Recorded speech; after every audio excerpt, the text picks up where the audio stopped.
Nothing strengthens authority so much as silence. Have you ever watched a person walk into a chaotic room and without uttering a single syllable, cause the noise to die down? They don't shout, they don't wave their hands, they simply exist, and the atmosphere shifts. This isn't magic, it is an ancient biological language that your brain is hardwired to obey. While the amateur tries to prove their worth by being the loudest voice in the room, the master understands that true power is static. It is projected, not spoken. Today, we are going to dissect the invisible signals that separate the leaders from the followers. We are going to hand you the blueprint to the silent command.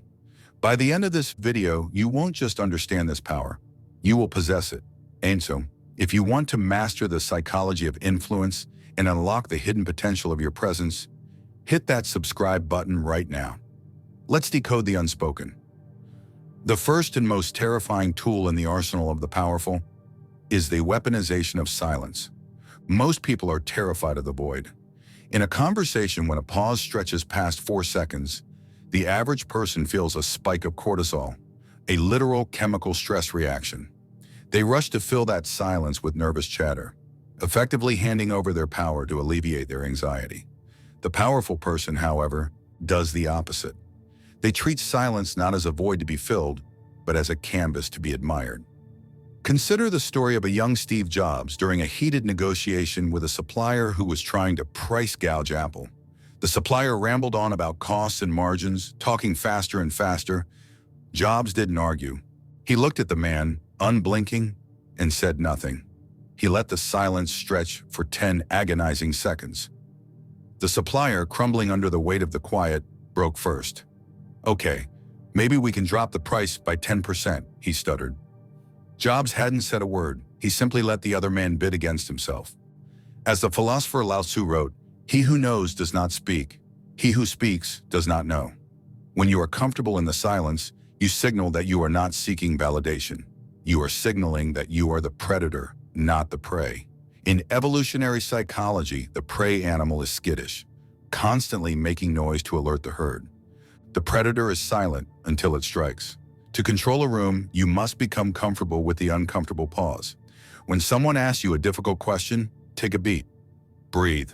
Look at them. Let the silence build the tension. By the time you finally speak, the value of your words will have tripled, simply because you made the room wait for them. If silence is the canvas, your eyes are the brush. Most people misunderstand eye contact. They think it's about staring someone down, which can trigger aggression rather than submission.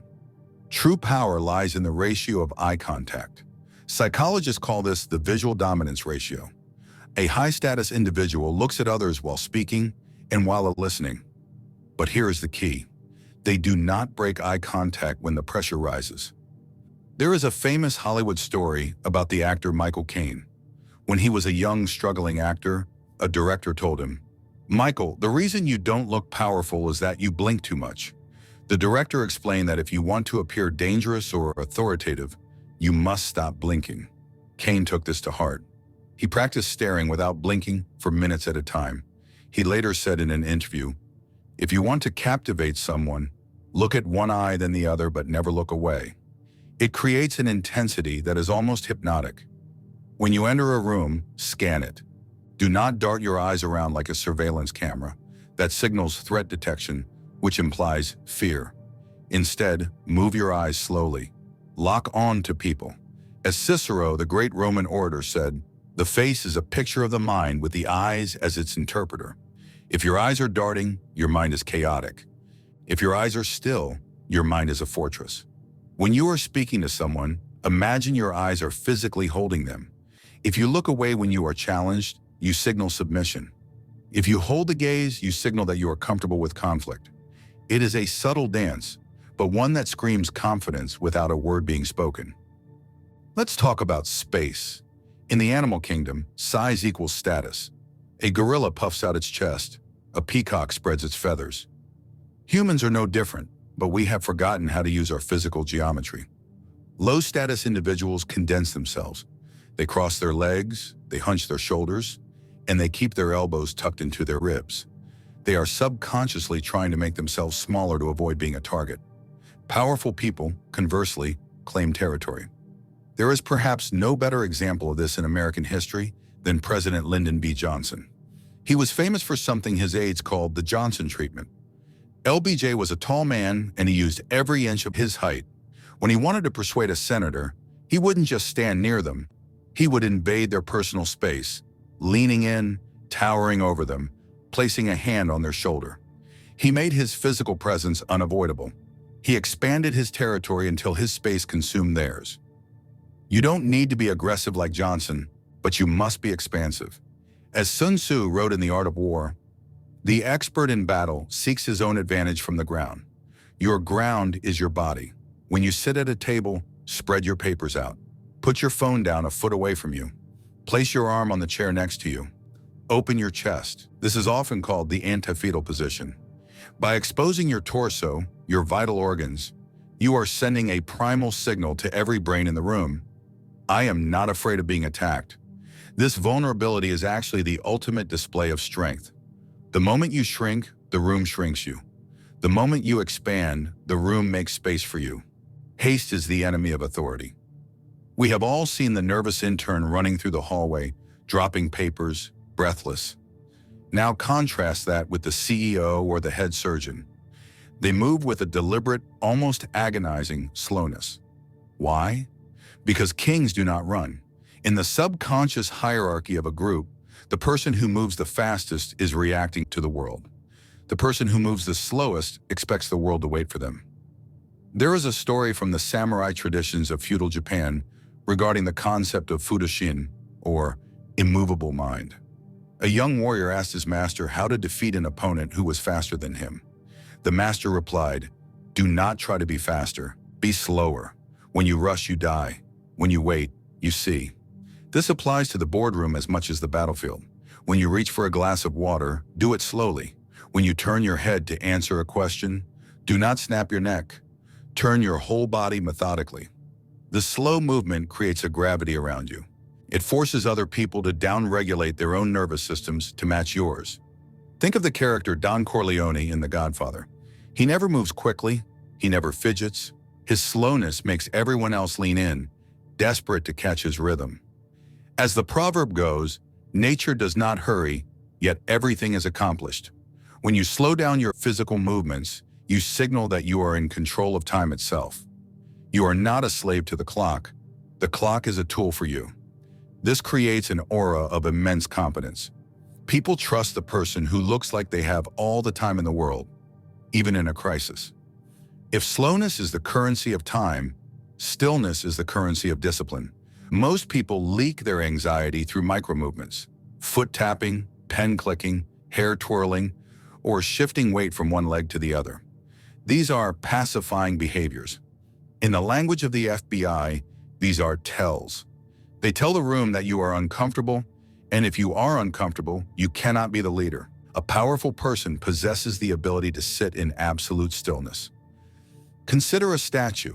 Why do we look up to statues of great leaders? Because they are frozen, eternal, and unshakable. There is a modern legend about a high-stakes poker player who wore sunglasses and a scarf not to hide his eyes, but to hide his carotid artery. He knew that when he bluffed, the pulse in his neck would visibly throb. He understood that his body was betraying his mind. To control a room, you must plug these leaks. Ralph Waldo Emerson once said, "What you are speaks so loud I cannot hear what you say."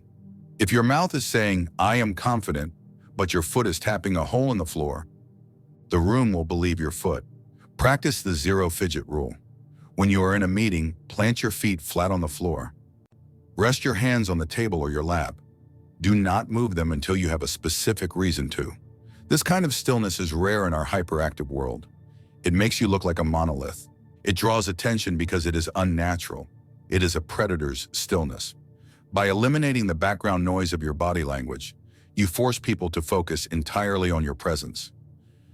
There is a psychological concept known as emotional contagion. It states that in any group, the person with the strongest, most stable emotion will eventually infect the others. Most people are thermometers. They reflect the temperature of the room. If the room is chaotic, they become anxious. If the room is sad, they become somber. The powerful person is the thermostat. They set the temperature, and they wait for the room to adjust to them. Let's look at the incredible story of Captain Sully Sullenberger, the pilot who landed the plane on the Hudson River. Listening to the black box recording is chilling. The engines had failed. The plane was falling out of the sky. The air traffic controllers were panicking. Yet Sully's voice was flat, calm, and monotone. "We're going to be in the Hudson," he said. He didn't scream. Because he remained calm, his co-pilot remained calm. Because the crew was calm, the passengers didn't riot. His nonverbal regulation of fear saved 155 lives. As the Stoic philosopher Seneca said, "To bear trials with a calm mind robs misfortune of its strength and burden." When you walk into a tense room, perhaps a family argument or a business crisis, do not match their energy. Drop your shoulders, breathe deeply through your nose, relax your facial muscles. If you maintain a state of relaxed, amused curiosity while everyone else is panicking, they will subconsciously look to you as the leader. You become the anchor in the storm.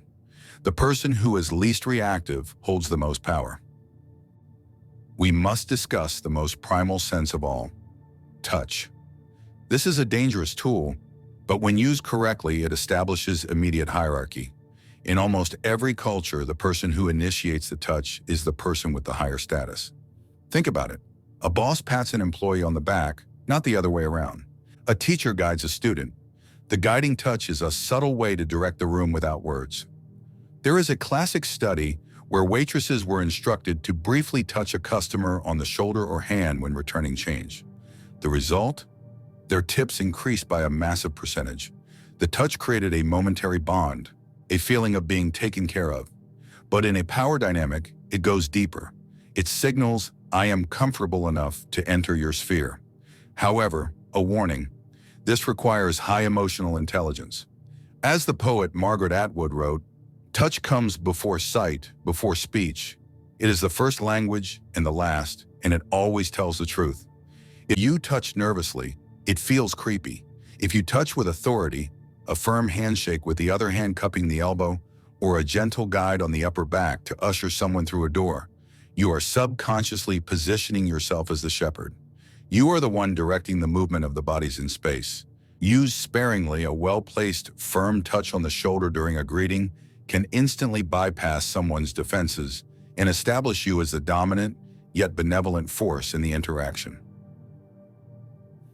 Finally, all the tricks in the world, the eye contact, the posture, the silence, will fail if they are not backed by an internal aura of certainty. Humans are incredibly intuitive. We can smell a fake. Real, non-verbal power comes from an unshakable belief that you have a right to be there. This is not arrogance. Arrogance is loud and insecure. This is conviction. It is the difference between a king and a jester in a crown. Think of the late Queen Elizabeth II. She was a small woman, often surrounded by large men, generals, and world leaders.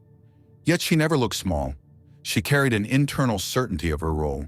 She didn't need to prove she was the queen. She simply was. This internal state projected outward, creating a reality distortion field where everyone else fell into line. The motivational speaker Earl Nightingale once said, "We become what we think about." If you walk into a room thinking, "I hope they like me," your body will project submission. If you walk in thinking, "I am here to solve a problem," your body will project utility and power. Before you enter that high-stakes room, visualize your success. Feel the weight of your value. When you truly believe you are the prize, you won't need to act. Your micro-expressions, your tone, and your posture will align automatically. The ultimate control doesn't come from manipulating others. It comes from the absolute mastery of yourself. Power is not always a roar. Sometimes it is a look. Sometimes it is a pause. And often it is simply the refusal to be moved by the chaos around you. By mastering these silent signals, you change how the world perceives you, but more importantly, you change how you perceive yourself. Which of these nonverbal tools are you going to try first? The strategic silence? The unwavering gaze? Let me know in the comments below. And remember, the world is full of noise. Be the silence that commands it. Don't forget to like and subscribe for more deep dives into the psychology of power.